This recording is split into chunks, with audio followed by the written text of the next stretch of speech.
अनदेखी कर रही है। आपको बता दें कि लगातार लंबे समय से इन शिक्षा मित्रों और अनुदेशकों के बीच में इस बात की चर्चा हो रही थी कि आखिर समर कैंप में क्या कुछ करना है, क्या समर कैंप का बहिष्कार करना है या फिर विद्यालय जाकर पूर्ण रूप से सारी एक्टिविटीज करानी है। इस तरह की तमाम बातें हो रही थी। वैसे सबसे बड़ी सोचने की बात यह है कि जो सरकार इन शिक्षा मित्रों को अयोग्य समझती है, वही सरकार इन एक्टिविटीज के लिए अचानक से शिक्षा मित्रों को योग्य कैसे समझने लगती है। आपको बता दें कि इस समर कैंप के लिए उन्हें 6,000 रुपए का मानदेय भी दिया जाना था, लेकिन काफी सारे शिक्षा मित्रों ने इसका बहिष्कार किया, जिसके बाद अंत में ये बातें निकलकर सामने आई है कि इस बार समर कैंप में शिक्षा मित्र नहीं जाएंगे। शिक्षा मित्रों के साथ साथ अनुदेशक भी नहीं जाएंगे। और इस विषय पर ज्यादा जानकारी देते हुए संगठन के पदाधिकारियों का क्या कुछ कहना था, आप भी सुनिए। शिव कुमार शुक्ला जी, आपका हमारे चैनल अटल टीवी पे बहुत बहुत स्वागत है।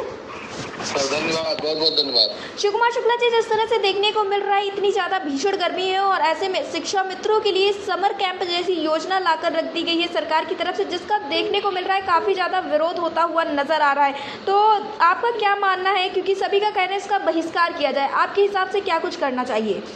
देखिए, मेरे हिसाब से ये है कि पहली बात तो इतनी भीषण गर्मी में बच्चों, शिक्षकों या अनुदेशकों, शिक्षा मित्रों के हित को देखते हुए ये प्रक्रिया अब ले जाकर के जुलाई में करना चाहिए। दूसरी बात, शिक्षा मित्रों के साथ एक बहुत बड़ी समस्या है कि एक मुश्त इतनी ही हम लोगों को छुट्टी मिलती है और इसमें हमारे सभी शिक्षा मित्र भाई बहन पहले से अपनी तैयारी कर रखे हैं। किसी को मायके जाना है, किसी को ससुराल जाना है, किसी को अपना पारिवारिक कार्यक्रम निपटाना है। ऐसे हम लोगों को पूरा छुट्टी नहीं मिल पाता है।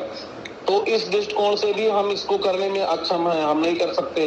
दूसरी बात है कि अगर सरकार इसको जुलाई में कराए तो हमारे सभी साथी इसका पूरा सहयोग करेंगे, पूरा मनोयोग से। इसको हमने महानिदेशक महोदय को पत्र भी लिखा है जी। अगर सरकार इसको जुलाई में न ले जा करके गर्मी में ही कराना चाह रही है तो शिक्षा मित्रों को कोई जिम्मेदारी नहीं है। ऐसे तो शिक्षा मित्रों की कोई जिम्मेदारी नहीं है जी। और बाद में कहते हैं कि शिक्षा मित्र ही सारा काम करेंगे तो उस जिस विद्यालय में समर कैंप का संचालन है वहाँ के प्रधानाध्यापक जूनियर हाई स्कूल या प्रभारी प्रधानाध्यापक जूनियर हाई स्कूल उपस्थित रहे।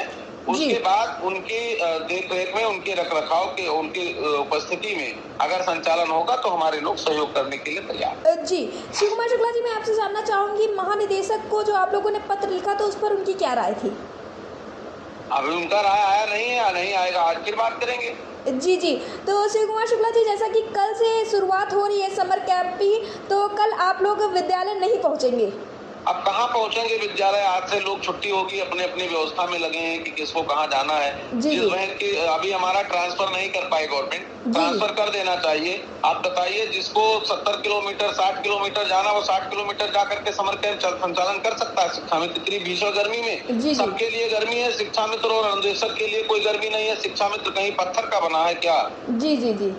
तो हमारी भी समस्याएं हैं, हमारी समस्याओं को संज्ञान में रखते हुए इस समर कैंप का संचालन आगे बढ़ाया जाए और छुट्टी, गर्मी की छुट्टी के बाद जब भी संचालन होगा तो उसमें शिक्षा में सहयोग करेंगे जी। शिव कुमार शुक्ला जी, अटल टीवी से जुड़ने के लिए धन्यवाद।